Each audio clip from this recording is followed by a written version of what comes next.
What would you do if the very people you called family suddenly turned their backs on you? Because of the color of your skin? Would you fight back, walk away, or stay silent? Today's story will break your heart, and then heal it in the most unexpected way. Before we dive in, make sure to subscribe to Skin Deep Stories for more emotional, life-changing stories that touch the soul. Her name was Maya, a sweet, smart young girl with a smile that could light up the darkest room. She was raised by relatives after her mother passed away, and she loved them deeply. She called them her family, her safe place. But one day, everything changed.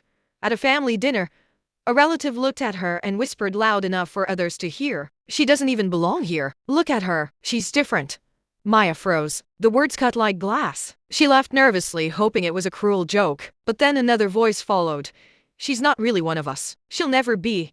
The laughter around the table grew, but not with joy, with rejection. And in that moment, Maya's world crumbled. That night, she cried herself to sleep, asking questions no child should ever ask.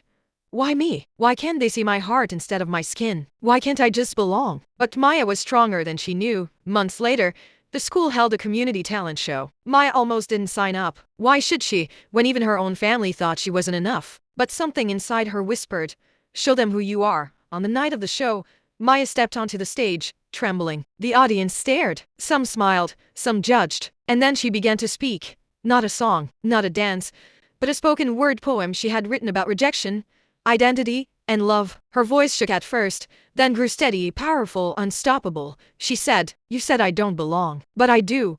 You said my skin makes me less, but it makes me whole. I am not your shame. I am my mother's pride. And if you cannot see my worth, then it is your blindness, not my burden." Silence. Then, tears.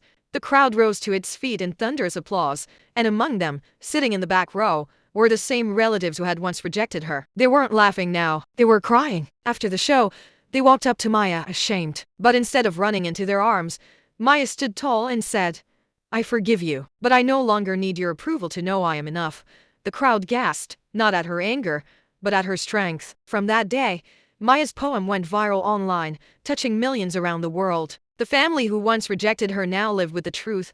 The girl they pushed away had become a voice the world could not ignore. And that's the story of Maya, rejected by the people she called family, but rising to prove she was more than enough. What do you think? Should Maya have forgiven them, or walked away forever? Drop your thoughts in the comments, I'd love to hear from you. Don't forget to subscribe to Skin Deep Stories for more powerful stories that reveal the strength of the human spirit. Because sometimes, the people who reject you become the very reason the world accepts you.